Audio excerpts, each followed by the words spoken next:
Hey everyone, I just want to make a quick video discussing the history of Newman and the numerous projects and incarnations of the character. So, to preface the whole discussion, let's just go over what exactly is Newman. So, in the context of lore, Newman is actually just a humanoid derivative of the broader Nouveau species, which is something I want to elaborate on in Newman Network. So Newman does not have a concrete personality, nor does it have any gender, despite the name Newman. It's not a boy, or is it really a girl? Like, it's just a thing. And ultimately, Newman is just an extension of the player and how the player wishes to represent themselves, which is especially apparent in a lot of the features in Newman Network, such as the player customization. So, the origins of Newman. Newman was originally conceived as a jester-type character called the Newmaker. The character would not debut in its own game, however, until 2021, when the first iteration of Newman Network was conceived. Sometime after that, the character would be retooled for an unrelated project called Pizza Delivery 2, under the name Peter. The Newmaker was officially renamed to Newman afterwards, and numerous cameos and official projects would go on to feature Newman. So, let's roll things back all the way to, let's say, early 2021. Alright? I had just moved on from a pretty rough cancellation of one of my projects, and I was looking to pick up something new. Now, I had known about the Godot engine for quite a while, and, I was willing to give it a chance after seeing its rapid development and learning about its free and open source nature. At that point, I was a sophomore in high school, and I believe we were still going through quarantine, so I had a lot of free time, and I decided to use that time to learn Godot 3, which was the latest version of Godot at that time. And the following iteration of Newman Network is more or less just a byproduct of the learning process. The Untitled Newmaker project from 2021.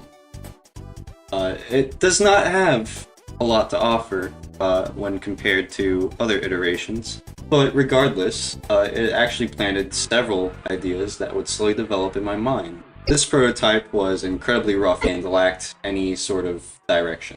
I want to say that a PS1 look was somewhat attempted here, but clearly I was not fully committed to pulling it off properly. But interestingly enough, I think there's a video that shows Newman, or I guess Newmaker in this case, running around in Flying Fortress, which was a level from a different project that I made before this one, called Super Mario 64 Warped Worlds. It also features the very first rig ever made, which at the time was a massive accomplishment for me. Now, unfortunately, the source code and pretty much all of the raw files for this project are completely lost. It's been pretty much boiled down to a few images and videos that I have in my own personal recounting of events. So, I'm very sorry. I wish I did have more assets and things to share from this, but it's long gone. So, between the first iteration, the Untitled Newmaker game, and the next one, I'd actually worked on another Godot 3 project called Pizza Delivery 2. And this project was a pretty lighthearted sequel to the very first Pizza Delivery, which that project itself would go on to spawn countless derivatives. The examples would be like Pizza Delivery Demastered by Valen, also known as Coffee Bat, and Burger Delivery by Algo. derivative of the Newman character makes an appearance in the main cast, which goes by Peter. And unlike Newman, Peter's character is actually, concrete, and he had a designated role in the plot of Pizza Delivery 2. Unfortunately for this project, we ended up silently just canceling it and moving on to work on better things. So now it's 2022, and I am a high school junior out for summer vacation. I had started work on a new project known as The Games Are Fake, which was supposed to be a platform to show off mysterious prototypes and hoaxes made by game devs both big and small. Part of my work on the project involved creating some of my own prototypes, most of which were of course made using Godot 3. I decided that reviving Newman for the project would actually be a pretty nice way to test how well a wider audience may receive the character. And, at this point, I had actually come a pretty long way since the previous iteration, and I had been feeling a lot more confident in my skills at that point. So it was decided, and I began work on the second iteration of Newman Network, which would be named The Wonderful Newman in 2022.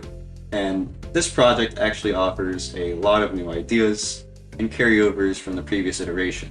So instead of going for like a PS1 visual style, this iteration actually aims to achieve a more Nintendo 64 type visual style. The overall intent with the project was to create something that would be seen as something vaguely familiar and possibly comforting to a wider audience. And despite all the issues and things that are going against the project, The Wonderful Newman was received very positively, and that ultimately influenced my decision to continue working on the concepts that back the game. Now, this project is not without its issues, due to the nature surrounding the project, as in, the games are fake itself. There were a lot of hiccups and rushed decisions made during its development in order to quickly present it. One of those decisions was lifting textures from other N64 games. The primary source of textures was actually from an obscure platformer called Space Station Silicon Valley, which, by the way, go play that, it's amazing. But thankfully, I still have the source code for The Wonderful Newman, along with a development archive maintained by my buddy Sinclair. So if you'd like to see a possible release in the future of either of those or both, just let me know in the comments below. I read all of them, and I appreciate it sincerely. So I'm going to take some time to just compare and contrast how the gameplay elements between both The Wonderful Newman and Newman Network differentiate. So, on the left here, we have The Wonderful Newman. Now, The Wonderful Newman has linear levels, and they're all meant to be played very quickly. The game loop is oriented around time. You run out of time, you lose. So you have to beat the levels in a very short time frame. There is only a single collectible for polygons, and you have to collect them all in order to complete the level. The player controller is fixed, and what I mean by that is, it was specifically designed around how the levels were made. And all the levels are very geometrical and flat. So if you were to put The Wonderful Newman's player controller in a more variable terrain environment, it would not bode well. There's also an emphasis on fast movement as a whole. There was a dash move that propels you forward, and the whole game is just oriented around speed. Go fast, complete the levels, get out of there as quick as possible. Now, Newman Network on the right here, all of the levels, instead of being linear, are now open world channels, which have been split into various acts. Instead of having to race against a clock, it's sort of a more leisurely experience. You can mess around and take things at your own pace. There's multiple collectibles. Props are the main objective. Find all the props. And they're a bit more rare. than the jacks. Right? And the jacks are sort of like this coin type currency, very common. You can use those to buy costumes and other things in the future, most likely. The player controller for Newman Network is adaptive, meaning that it tries its best to respond to any kind of terrain that's thrown its way. And that leads into the next point. There's an emphasis on environment interaction. So I wanted to have it so you can build up speed on various slopes in the terrain, and your character is supposed to have weight. I want Newman to feel as if it's actually like a part of the environment of the world. You can interact with a lot of the elements in that world. That's all it's very important to me. So that's the new emphasis with this project. So now, after a little while, let's say like a few months after the production of The Wonderful Newman, I ended up taking a pretty long break from my online outlets. I spent a lot of my high school senior year in solitude, just sort of working on my own shortcomings, my relationships, and my academics. But around the beginning of this year, I actually caught wind that Godot 4 had finally reached its beta stage of development. Now, despite everything, I actually felt like I had enough room on my plate to just work on something new. So, with little to lose, I just decided to take the plunge and get a head start on Godot 4 development. Believe it or not, Godot 4 heavily differs from Godot 3 in a lot of ways.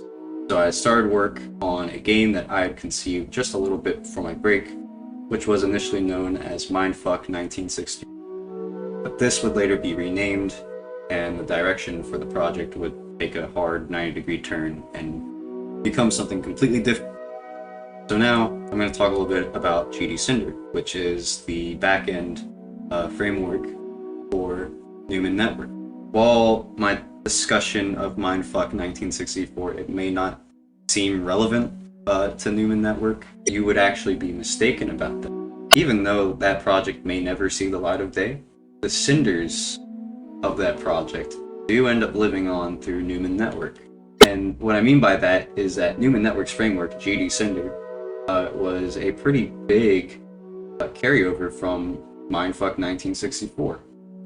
GD Cinder's components have made developing Newman Network way easier, and eventually I want to clean it up and open source it so the rest of the Godot community can use what I worked on. And a little while after I graduated from high school, I got back in touch with some friends and collaborators, and I didn't really wish to have as much of a presence online as I used to. So I reeled it back in a little bit, and I just sort of limited myself to keeping people updated through my YouTube. And that's been my primary outlet for a few months now, and I've felt a lot happier than I did before. And to get back into the swing of things, I decided to create what was initially meant to be just a small networking test featuring Newman. And that brings us to now, alright? So, Newman Network Channel 64 has certainly come a long way since its initial inception back in June. Despite the project currently being in an alpha state, you're able to witness the development. And the cool thing about this project is that I've been very transparent with the development, and I've been trying to keep everyone updated in real time about how things are going through semi-frequent posting. I mean, yippee, I kind of always did that with a lot of my work.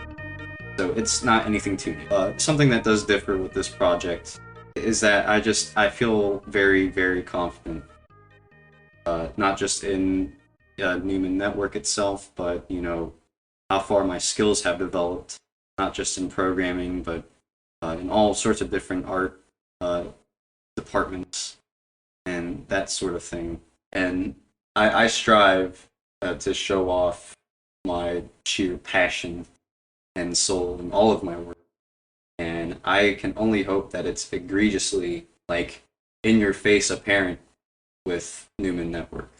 And mind you, this is all backed by a very talented bunch of friends that I have collaborated with for years, and on this project, in order to pull it all off. I absolutely promise that I will do my damn best to deliver. That's the end, my friends. Bye bye.